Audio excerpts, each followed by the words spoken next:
Fellow citizen, today I am going to submit part 2 of Philosophy of Indian Constitution in front of you. The three have to be secured and protected with social justice and economic empowerment and political justice to all the citizens under the rule of law. Democracy, in any sense, cannot be established unless certain minimal rights, which are essential for a free and civilized existence, are assured to every members of the community.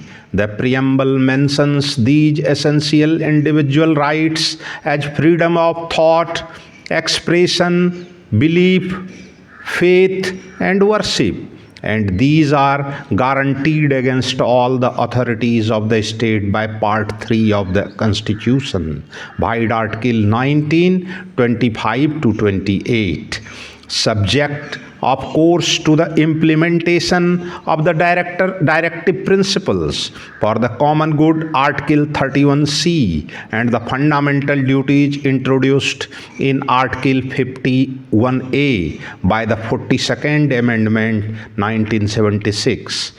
Liberty should be coupled with social restraint and subordinated to the liberty of the greatest number for common happiness. Guaranteeing of certain rights to each individual would be meaningless unless all the inequality is banished from the social structure and each individual is assured of equality of status and opportunity for the development of the best in him, and the means for the enforcement of the rights guaranteed to him. This object is secured in the body of the Constitution by making illegal all discriminations by the state between citizen and citizen simply on the ground of religion, race, caste, sex, or place of birth. By throwing open public places to all citizens, by abolishing untouchability, by abolishing titles of honor, by offering equality of opportunity in matters relating to employment under the state, by guaranteeing equality before the law and equal protection of laws as justiciable rights. In addition to the above provisions to ensure civic equality, the Constitution seeks to achieve political equality by providing the universal adult franchise, and by reiterating that no person shall be either excluded from the general electoral roll or allowed to be included in any general or special electoral roll only on the ground of his religion, race, caste, and sex. That is described in Article 325 of the Constitution. Apart from these general provisions, there are special provisions in the Directive Principles Part 4 which enjoin the state to place the two sexes on an equal footing in the economic sphere by securing to men and women equal rights to work and equal pay for equal work. Article 39. The realization of so many objectives would certainly mean an expansion of the function of the state. The goal envisaged by the Constitution, therefore, is that of a welfare state and the establishment of a socialist state. At the Awadi session in 1955, Congress explained this objective as establishing a socialistic pattern of society by a resolution. In order to realize the object of Congress and to further the objectives stated in the preamble and directive principle of state policy of the Constitution of India, planning should take place with a view to the establishment of a socialistic pattern of society where the principal means of production are under social ownership or control. Production is progressively speeded up and there is equitable distribution of the national wealth. How far this end has been already achieved will be explained in chapter 9, where it will also be pointed pointed out how till 1992 the trend has been from a socialistic pattern towards a socialistic state, bringing industries and private enterprises under state ownership and management and carrying on trade and business as a state function. That the goal of the Indian polity is socialism was ensured by inserting the word socialist in the preamble by the Constitution 42nd Amendment Act 1976. It has been inserted to spell out expressly the high ideas of socialism. It is to be noted, however, that the socialism envisaged by the Indian Constitution is not the usual scheme of state socialism, which involves nationalization of all means of production and the abolition of private property, as the then Prime Minister Indira Gandhi explained. We have always said that we have our own brand of socialism. We will nationalize the sectors where we feel the necessity. Just nationalization is not our type of socialism. Though the word socialism is vague, our Supreme Court has observed that its principal aim is to eliminate inequality of income and status and standards of life, and to provide a decent standard of life to the working people.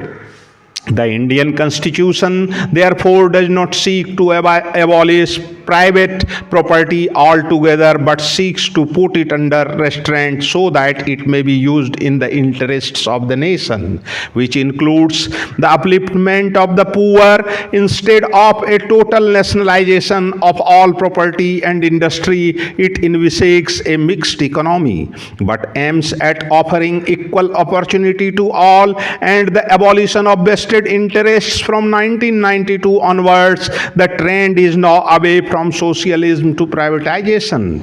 Investment in many public enterprises has been divested in favor of private persons, and many industries and services which were reserved for the government sector have been thrown open for private enterprise. This is in keeping with the worldwide trend after the collapse of socialism in the USSR, the Eastern European countries, but the constitutional obligation to pay compensation to the private owner for state acquisition has been taken away by repealing Article 31 by the Constitution 44th Amendment Act 1978, as will be further explained under Chapter 8 Post.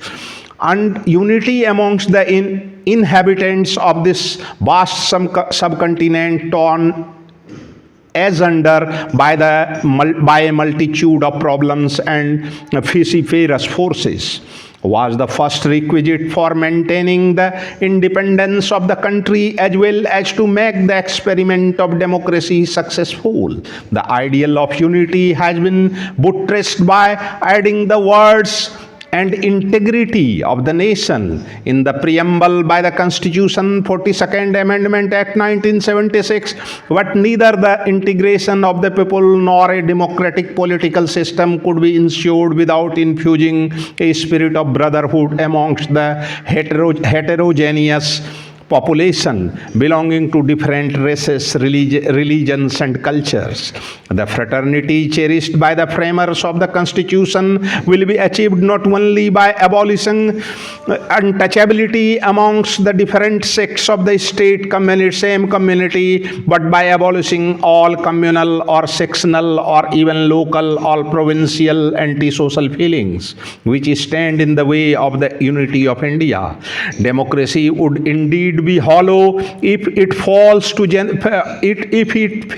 generate this spirit of brotherhood amongst all sections of the people, a feeling that they are all children of the same soil, the same motherland. It becomes all the more essential in a country like India, composed of so many races, religions, languages and cultures. Article 1 of the Declaration of Human Rights 1948, adopted by the United Nations, says all human beings are born free and equal in dignity and rights. They are endowed with reason and conscience and should act towards one another in a spirit of brotherhood.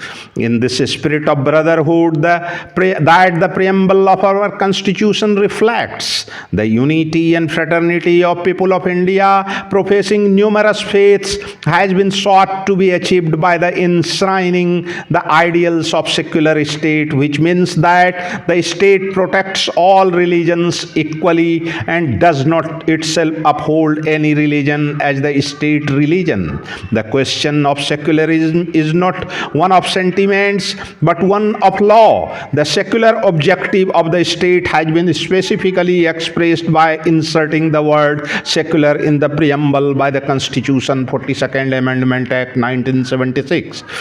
Secularism is a part of the basic structure of the Constitution. There is no provision in the Constitution making any religion the established church as some other constitutions do. On the other hand, the liberty of belief, faith, and worship promised in the preamble and is implemented by incorporating the fundamental rights of all citizens relating to freedom of religion in Article 25 to 29, which guarantee to each individual freedom to profess, practice, and propagate religion, assure a strict impartiality on the part of the state and its institution towards all religions. This itself is one of the glowing achievements in Indian democracy when her neighbors such as Pakistan, Bangladesh, Sri Lanka, and Burma uphold particular religions as state religions. For further discussion on secularism, see under Chapter 8, Article 25 post. A fraternity cannot, however, be installed unless the dignity of each of its members is maintained. The preamble therefore says that the state in India will assure the dignity of the individual. The Constitution seeks to achieve this object by guaranteeing equal fundamental rights to each individual so that he can enforce his minimal rights if invaded by anybody in a court of law. Seeing that these justiciable rights may not be enough to maintain the dignity of an individual if he is not free from wants and misery, a number of directives have been included in Part 4 of the Constitution, exhorting the state so to shape its social and economic policies that inter alia all citizens, men and women, equally have the right to an adequate means of livelihood. Article 39A, just the human conditions of work. Article 42, and a decent standard of life and full enjoyment of leisure and social and cultural opportunities. Article 43, our Supreme Court has come to hold that the right to dignity is a fundamental right. In order to remove poverty and to bring about a socio-economic revolution, the list of directives was widened by the Constitution 42nd Amendment Act 1976, and it was provided that in order that such welfare measures for the benefit of the masses may not be defeated, any measure for the implementation of any of the directives shall be immune from any attack in the courts on the ground that such measure contravenes any person's fundamental right under Article 14 to 19. The philosophy contained in the preamble, as explained in the foregoing pages, has been further highlighted by emphasizing that each individual shall not only have the fundamental rights in Part 3 of the Constitution to ensure his liberty of expression, faith and worship, equality of opportunity and the like, but also a corresponding fundamental duty such as to uphold the sovereignty, unity and integrity of the nation, to maintain secularism and the common brotherhood amongst all the people of India, India. This has been done by inserting Article 51A, laying down 10 fundamental duties by the Constitution 42nd Amendment Act 1976. See further under Chapter 8 Post.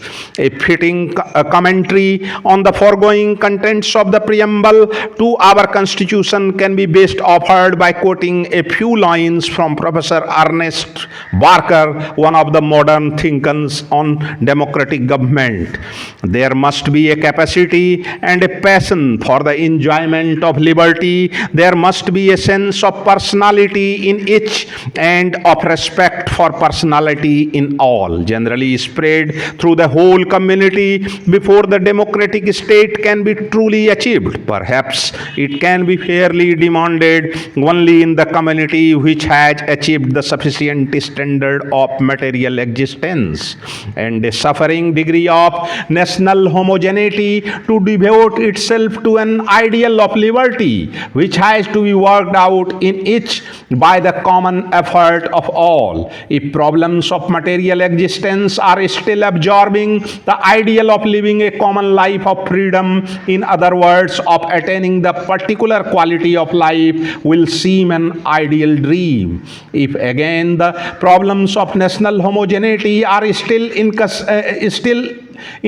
insistent, and there is no common feeling of fellowship, if some sections of the community are regarded by others, whether on the ground of their inferior education or on ground of their inferior stock or any other ground, and essentially alien and heterogeneous, the ideal of common life of freedom will seem equally illusory.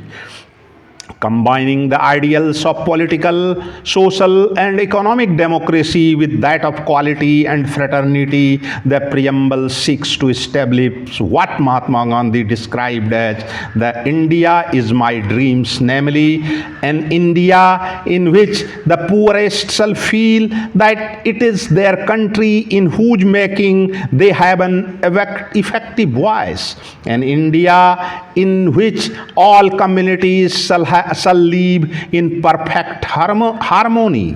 There can be no room in such an India for the curse of untouchability or the curse of intoxicating drinks and drugs. Women will enjoy the same rights as men.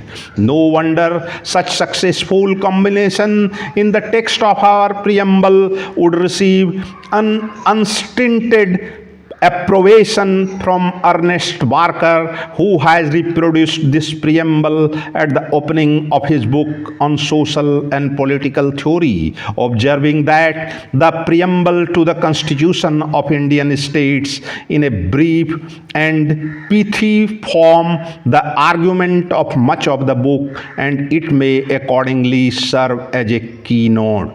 Thanks, regards.